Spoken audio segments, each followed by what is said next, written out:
सभी को नमस्ते, जय हिंद। हम संविधान सभा पढ़ रहे थे और पिछले वीडियो में हम संविधान सभा का गठन कैबिनेट मिशन योजना के तहत हुआ पढ़ चुके हैं। ठीक है, और हम पढ़ चुके हैं कि संविधान सभा की पहली बैठक कब हुई, संविधान सभा की दूसरी बैठक कब हुई। पहली बैठक में अस्थायी अध्यक्ष सच्चिदानंद सिन्हा थे, दूसरी बैठक हुई तो स्थायी अध्यक्ष चुने गए डॉक्टर राजेंद्र प्रसाद। ठीक है, संविधान सभा के उपाध्यक्ष थे H.C. वर्मा और V.T. कृष्णमाचारी, ये भी हम पढ़ चुके हैं।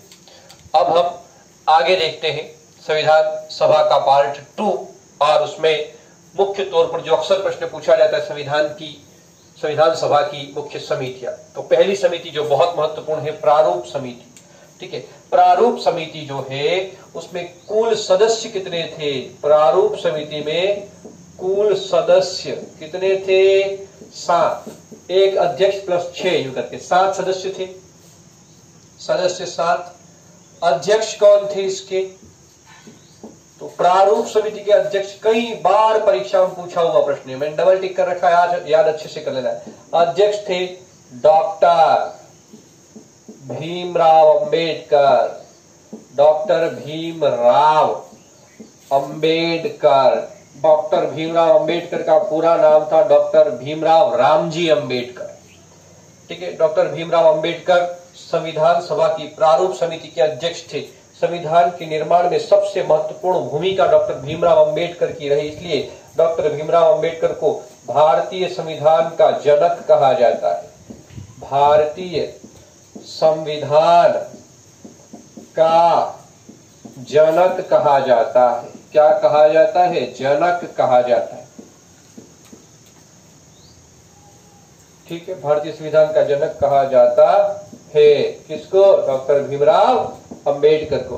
डॉक्टर भीमराव अंबेडकर को क्या कहा जाता है? आधुनिक मनु। आधुनिक मनु भी किसको कहा जाता है? डॉक्टर भीमराव अंबेडकर को।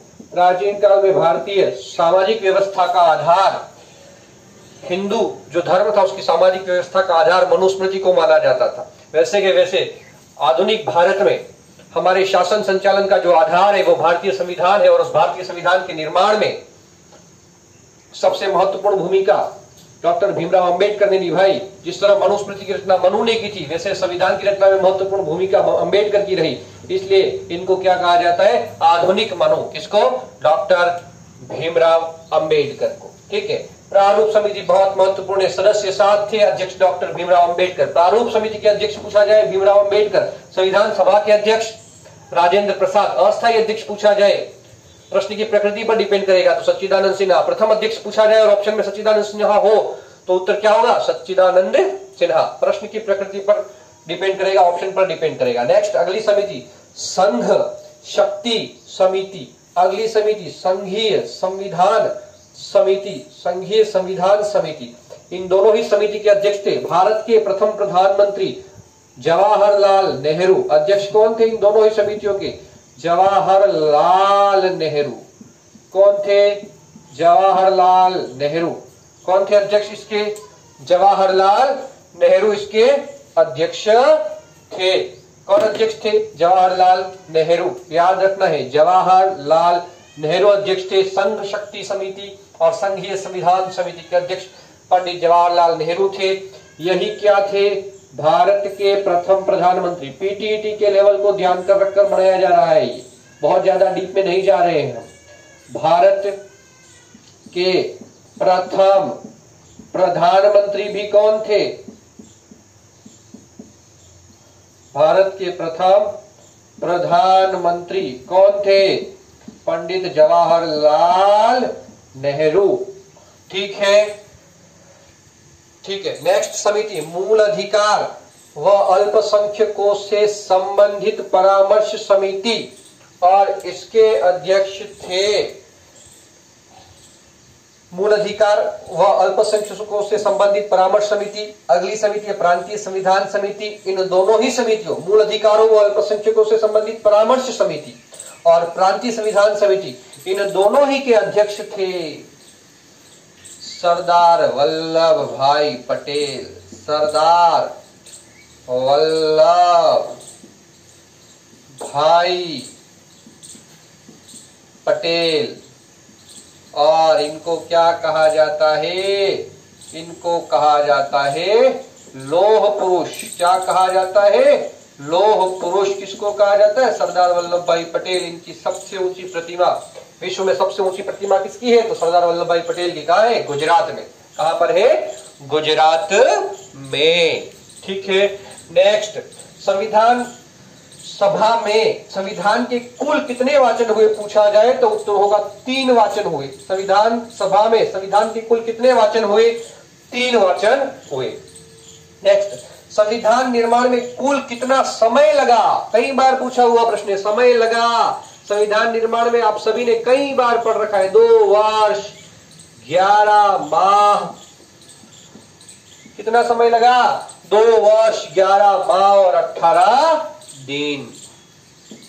2 वर्ष 11 माह 18 दिन का समय लगा। ठीक है। संविधान निर्माण में कुल कितने रुपए खर्च हुए? तो लगभग 64 लाख। कितने? लगभग 64 लाख रुपए।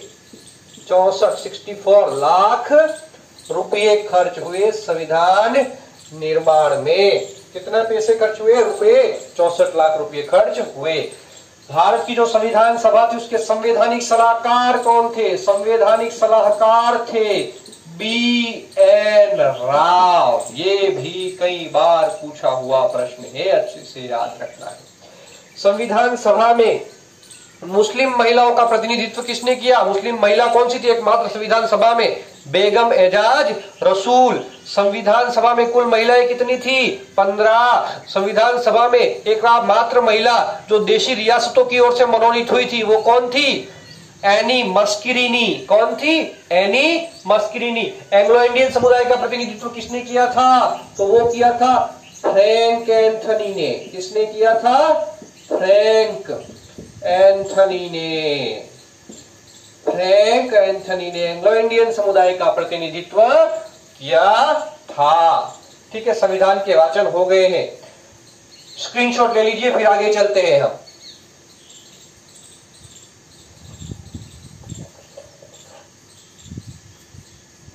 ठीक है, आगे चलते हैं हम। मिटा रहे हैं इसको।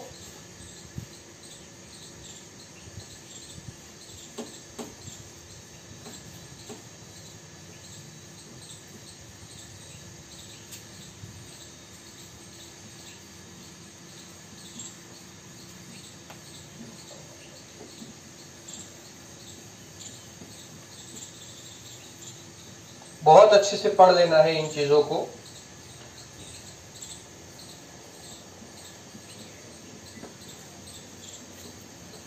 चलो नेक्स्ट चलते हैं। संविधान सभा में ही अगला चलते हैं हम।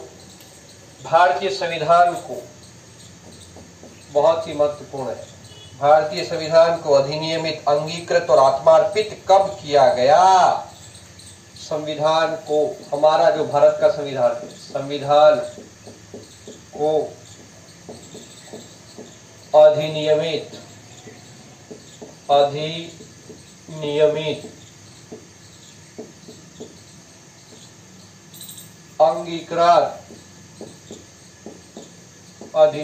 अंगीकृत व आत्मार्पित, अधिनियमित, अंगीकृत व आत्मार्पित कब किया गया? कब किया गया? ठीक है, प्रश्न के फॉर्मेट में ही लिख लो तो भी चलेगा। बहुत ही महत्वपूर्ण है। संविधान को अधिनियमित, अंगीकृत और आत्मार्पित कब किया गया? उत्तर होगा 26 नवंबर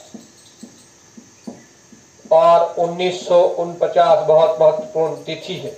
26 नवंबर 1949 को भारत के संविधान को अधिनियमित, अंगीकृत व आत्मार्पित किया गया। ठीक है। अब देखो, इस 26 नवंबर को हम क्या मनाते हैं? 26 नवंबर को हम मनाते हैं संविधान दिवस। प्रश्न पूछा जा सकता है संविधान दिवस कब मनाया जाता है? तो 26 नवंबर को संविधान दिवस 26 नवंबर को कब से मनाना शुरू किया गया? तो 2015 से। कब से? 2015 से हम 26 नवंबर को संविधान दिवस के रूप में मनाते हैं। इस तिथि को कुछ प्रावधान संविधान के थे वो अधिनियमित कर दिए गए थे, लेकिन फिर भी संविधान के लागू होने की तिथि या संविधान पूर्णतः कब लागू हुआ, तो 26 जनवरी 1950 को। तो नेक्स्ट, संविधान पूर्णतः लागू कब हुआ, 26 जनवरी 1950। देखो 1929 में लाहौर अधिवेशन हुआ था कांग्रेस का, जिसमें पूर्ण स्वराज का प्रस्ताव पारित हुआ था। 26 जनवरी 1930 को रावी नदी के तट पर भारत ने पहली बार स्वतंत्रता संग्राम मनाया था। उस 26 जनवरी की, उसके बाद से लगातार मनाते आ रहे थे हम 26 जनवरी को स्वतंत्रता दिवस। उस 26 जनवरी के महत्व को बनाए रखने के लिए हमने हमारा संविधान कब लागू किया, 26 जनवरी 1950 को। और इसी दिन हम क्या मनाते हैं, गणतंत्र दिवस। ये हमारा क्या है, 26 जनवरी 1950 गणतंत्र दिवस मनाते हैं हम 26 जनवरी के दिन। ठीक है, चलो नेक्स्ट बात करते हैं आगे। जिस दिन ये संविधान लागू हुआ, इस दिन हमारे संविधान में कितने अनुच्छेद थे, कितनी अनुसूचियां थी और कितने भाग थे। तो इस दिन लागू होने के दिन, इस दिन संविधान में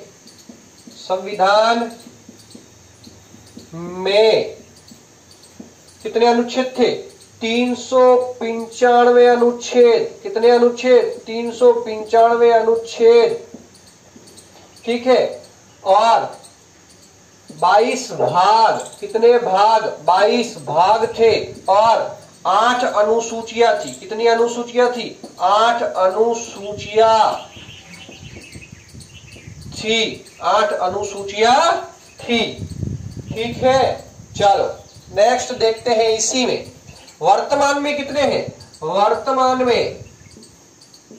वर्तमान में अनुच्छेदों की संख्या कितनी है, अनुच्छेद कितने हैं, अनुच्छेद वही कितने, 395। भाग कितने हैं, वही 22। कितने, 22। वही अनुसूचियां कितनी है, बढ़ गई अनुसूचियां। अनुसूचियां कितनी हो गई, 8 से हो गई 12। 10वीं अनुसूची दल बदल से, 11वीं पंचायती राज और 12वीं नगर निकायों से संबंधित है। तो अनुसूचियां कितनी हो गई, 12। अनुच्छेद भी बढ़े, लेकिन मूल संख्या है वो 395 रही है। जैसे कोई नया जुड़ा है तो कैसे जुड़ा है, नया जुड़ा है, मान लो कोई अनुच्छेद, तो उसको जोड़ा गया है हमने 21 को ऐसे अलग करके जोड़ा है ना। मूल संख्या अभी भी कितनी रही है, 395। ठीक है, तो अनुच्छेदों की संख्या 395। ठीक है, नेक्स्ट बात करते हैं संविधान सभा के मुख्य कार्य। संविधान सभा के मुख्य कार्य, संविधान सभा के मुख्य कार्य। संविधान सभा ने कौन कौन से कार्य किए हैं। पहला कार्य, संविधान सभा ने संविधान के सभा के रूप में बहुत से कार्य किए, उनमें कुछ कार्य महत्वपूर्ण है वो लिखते हैं।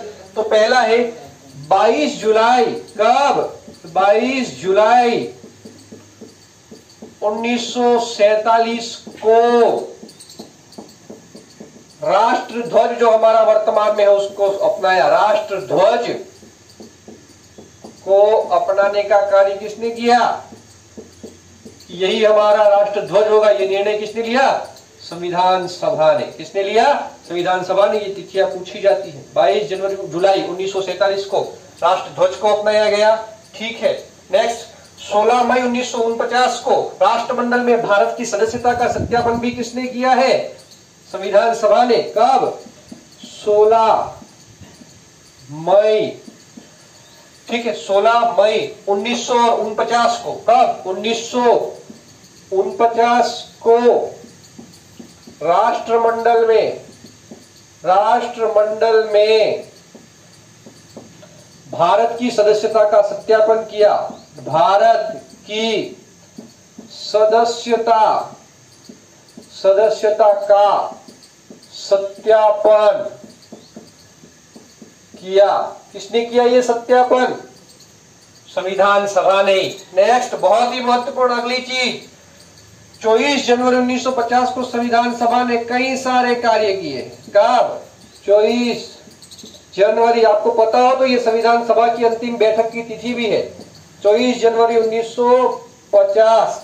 इसी दिन क्या क्या किया गया, अच्छे से लिख लेना है। 24 जनवरी 1950 को क्या क्या कार्य किए, तो देखो इस दिन कार्य किया, राष्ट्रीय गीत को अपनाया गया। राष्ट्रगीत है हमारा जो वंदे मातरम, राष्ट्रीय गीत को अपनाया गया।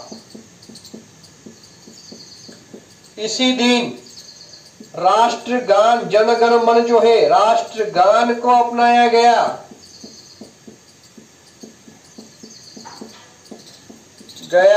और इसी दिन और कौन सा महत्वपूर्ण कार्य हुआ है, राजेंद्र प्रसाद को राष्ट्रपति के रूप में चुना गया। राजेंद्र प्रसाद को, डॉक्टर राजेंद्र प्रसाद को राष्ट्रपति के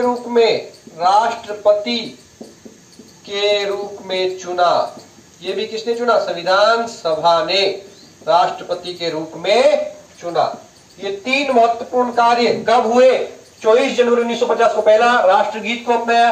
राष्ट्रगीत के लेखक कौन है, रचनाकार कौन है, लिख लेना, बंकिम चंद्र चट्टोपाध्याय। भारत के राष्ट्रीय गीत के लेखक रचनाकार बंकिम चंद्र चट्टोपाध्याय। राष्ट्रगान जनगण मन के लेखक कौन है? रविंद्रनाथ टैगोर। कौन है? रविंद्रनाथ टैगोर। और 24 जनवरी 1950 को राजेंद्र प्रसाद को राष्ट्रपति के रूप में चुना गया। एक और कार्य रह गया हमारा बहुत ही महत्वपूर्ण, 14 सितंबर 1950 को, यहां लिख रहा हूं मैं, ध्यान रख लेना। 14 सितंबर 1949 को 14 क्या हुआ? 14 सितंबर कौन सा दिवस? हिंदी दिवस। 14 सितंबर 1949 को क्या किया? हिंदी को राजभाषा का दर्जा दिया गया।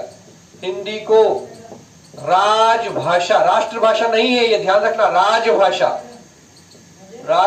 का दर्जा दिया गया। किसने दिया? तो संविधान सभा ने द्वारा दिया गया। ठीक है, ये हो गया, हमारी संविधान सभा हो गई है पूरी। फिर से देख लो ये तिथियां, राष्ट्रीय गीत, राष्ट्रीय गान कब अपनाए गए? 24 जनवरी 1950 को। हिंदी को राजभाषा का दर्जा 14 सितंबर 1949 को। राष्ट्रमंडल में भारत की सदस्यता का अनुमोदन भी किसने किया है? संविधान सभा ने। तो ये सारे कार्य किसके हैं? संविधान सभा के कार्य है। राष्ट्रीय ध्वज को भी किसने अपनाया? संविधान सभा ने। कब अपनाया? 22 जुलाई 1947 को। संविधान सभा वाला जो पार्ट है वो हमारा पूरा हो चुका है इन दो वीडियो में। पहला हम पहले अपलोड कर चुके हैं, ये दूसरा वीडियो होगा संविधान सभा पूरी। आप सभी से गुजारिश है ज्यादा से ज्यादा शेयर करें, और जो पीटीटी की तैयारी कर रहे हैं उन सभी से निवेदन है कि वो कॉपी पेन लेकर के बैठे और बहुत अच्छे से इसको लिख करके याद भी कर ले। सामान्यतः यहाँ से प्रश्न एक जरूर आता है संविधान सभा से, तो ध्यान रखिए इस चीज को। और बाकी भी जो है जिनके सिलेबस में है, लेवल 1 के भी सिलेबस में है लगभग, तो वो भी इन तथ्यों को रिवीजन के लिए पढ़ सकते हैं। बहुत बहुत शुक्रिया आप सभी का। जय हिंद जीत यूट्यूब चैनल की तरफ से धन्यवाद। जय हिंद।